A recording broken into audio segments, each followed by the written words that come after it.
Hey guys, Brody here. Are you ready for a new video from All American HVAC? Well, we're gonna do them anyways.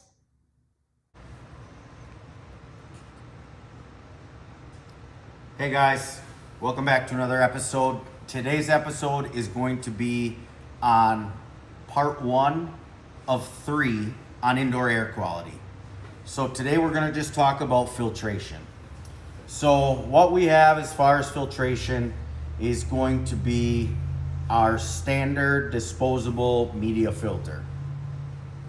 What a lot of people don't understand is we're going to talk a lot about Merv Rating today.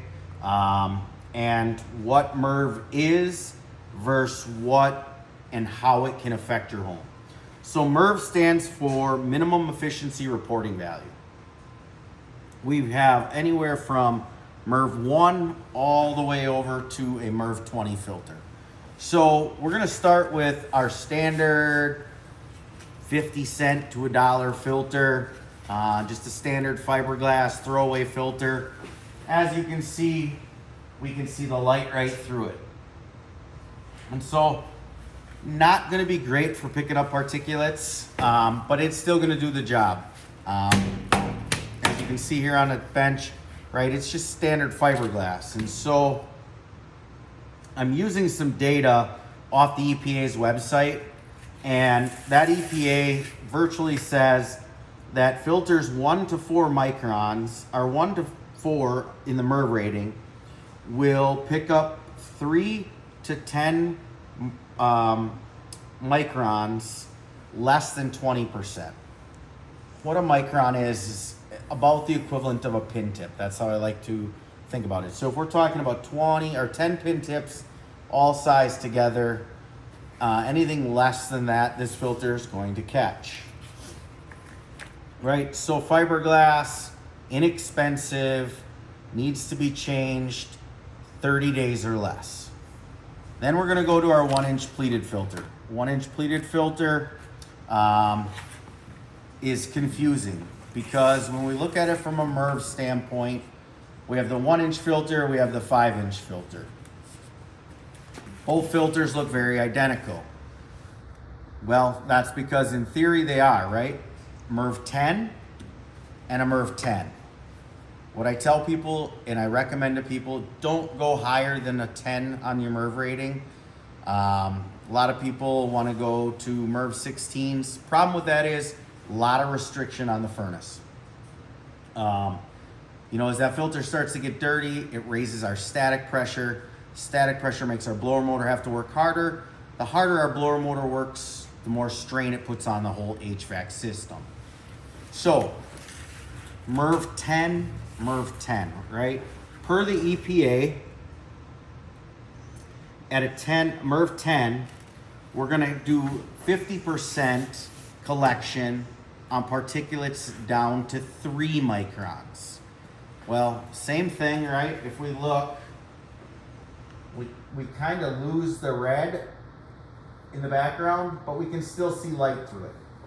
This is probably my go-to filter. They're about anywhere from $2.50 to $7 range for a 1-inch.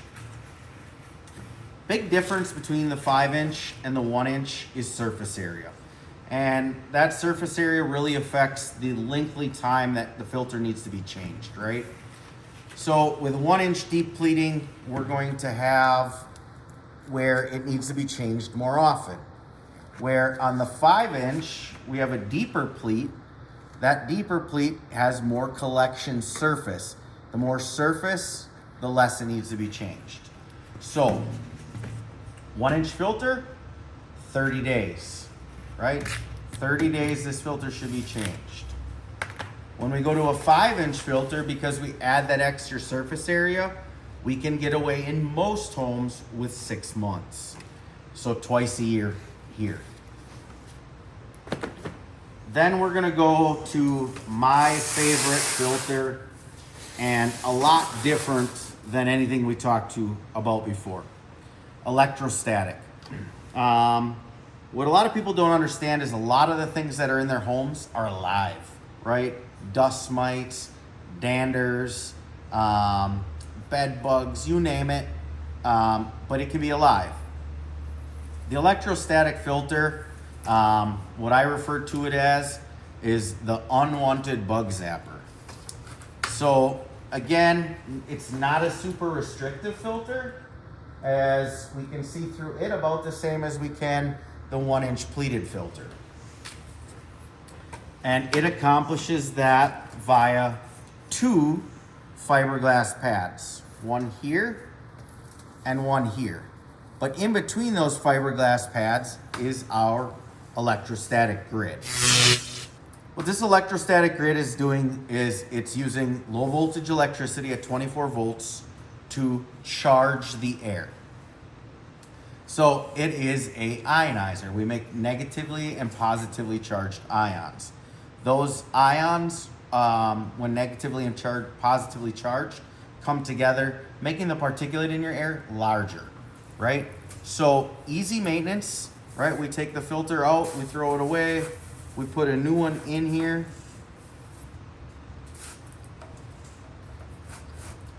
We put the grid back down, we take the other new media, put it on top, close it up, clip it together. These rivets just pop in. We have our standard 1-inch filter rack, whether it be a horizontal slide in or a vertical drop in, it will work in both. You can see right here that there is a plug-in and a light. The light allows us to know that it's energized, and the wire here stored, that will be plugged into your furnace, or get power from your furnace, then be plugged in here. So again, this will take care of all living microorganisms in your house, right? Bug zapper, just remember bug zapper. Replacement filters are sold just like this. There's actually a pack of 6. So there's 6 filters in here. If we're changing both filters, this should get you through close to a year, depending on the saturation of your house. But again, probably my best or my go-to filter when it comes to any kind of breathing disorder, asthma, allergies, emphysema, COPD, things like that, because of our collection, right? As we're charging this or making it a bug zapper, it becomes a huge magnet for all the dust. The only way to really tell is to, once you get one installed, you'll know right away, like my old filter wasn't that dirty. I get calls all the time. So again, if you have any questions in regards to indoor air quality, or at least the filter portion of it, give us a call, 920-207-9429. Please visit our website, allamericanhvac.com. Like us on Facebook. Visit our YouTube channel, All American HVAC WI. Otherwise, stay tuned for the other 2 videos. We're going to talk about bipolar ionization and UV catalysts. And our last video is going to be about humidification and dehumidification. These 3 videos will equal the ultimate in indoor air quality. Thanks for watching.